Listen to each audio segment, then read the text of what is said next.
So, let's talk about the future of design. What if I told you it's not really about pixels anymore, but about prompts? Today, we're diving deep into Figma's new AI. We're going to ask the big question. Is this thing a helpful creative co-pilot, or is it trying to take the driver's seat? Let's get into it. All right, let's just get it out there. Is AI coming for creative jobs? I mean, that's the question on everyone's mind, right? It's the elephant in the room. But before we can even try to answer that, we've got to take a closer look at what a designer's job actually looks like day to day. And that brings us to our first section, the designer's drudgery. Because the reality of creative work, well, it isn't always as glamorous as you might think. A surprising amount of it is just plain drudgery. Here's the thing, creativity isn't always creative. A huge chunk of a designer's day gets eaten up by these super repetitive, kind of soul-crushing tasks.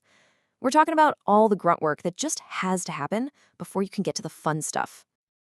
And if you're a designer, you know exactly what I'm talking about. Naming hundreds of layers that are all just called Frame 432, replacing all that lorem ipsum dummy text, manually wiring up every single button in a prototype, or my personal favorite, trying to find one specific icon in a library the size of a small country. This is the stuff that just drains your creative battery. Okay, so let's talk about the solution. Meet your AI assistant.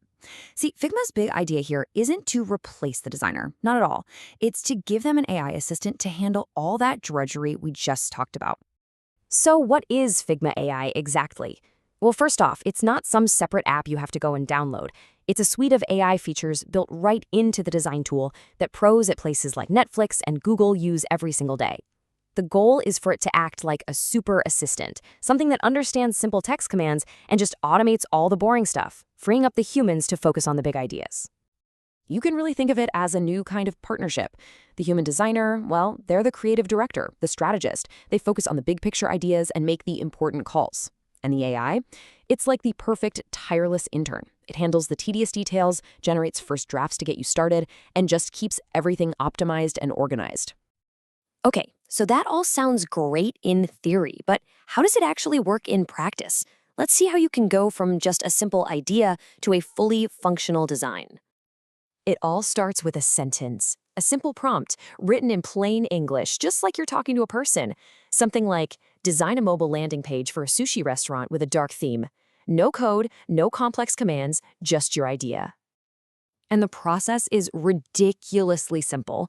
It's basically 3 steps. 1, you click the little sparkle icon. 2, you describe what you want. You write that simple text prompt.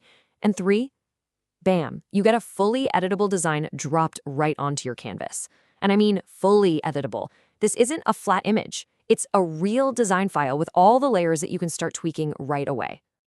But it's got a bunch of other superpowers too. Like with visual search, you can literally draw a doodle of a button, and the AI will find every similar button in your entire organization's library. It can also intelligently rename your layers, generate realistic text for you, and even help connect screens to create interactive demos.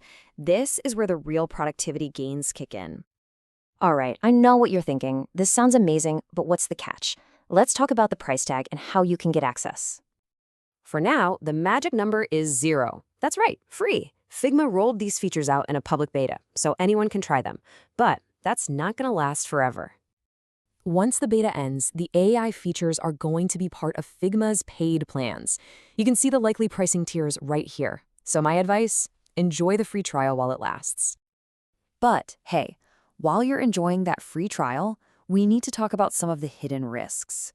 Because with any powerful new technology, you've got to be careful, and Figma AI is no exception. Let's talk safety and security. This brings up a really important question. When an AI gives you a design, where did it come from? And is it actually safe to use in your company's next big project? This gets into the murky waters of copyright risk, the danger of using a design that legally belongs to someone else. And this isn't just a theoretical problem. It became very, very real with something that's now known as the Apple weather incident, which was a major red flag for the design community. So here's how it unfolded. Right after launch, people started prompting the AI to design a weather app. And what they got was a pixel-perfect copy of Apple's proprietary app. This was a huge problem. It meant the AI was trained too closely on copyrighted material, putting designers at risk of accidental plagiarism. Figma had to act fast, pull the feature, and retrain it. The big takeaway here is this. Always, and I mean always, modify AI-generated designs. You have to treat them as a starting point, never the final product, because the responsibility for originality and avoiding copyright infringement still rests entirely with the human designer. Now, the second major risk involves your own intellectual property. The AI gets smarter by learning from designs, which you can imagine could be a problem if you're working on a top-secret project. This is called content training, and by default, Figma can use your private designs to train its AI.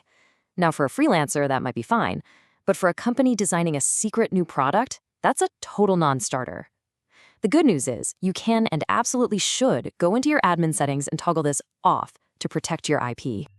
So after all that, what's the verdict? Let's circle back to our title. Is Figma AI really your creative co-pilot? Let's sum it all up. Figma AI is a powerful productivity booster, not a designer replacement. It's fantastic at handling the tedious work and getting you a first draft. But, and this is crucial, the user is still in the driver's seat, responsible for originality and for protecting their own intellectual property by managing those privacy settings.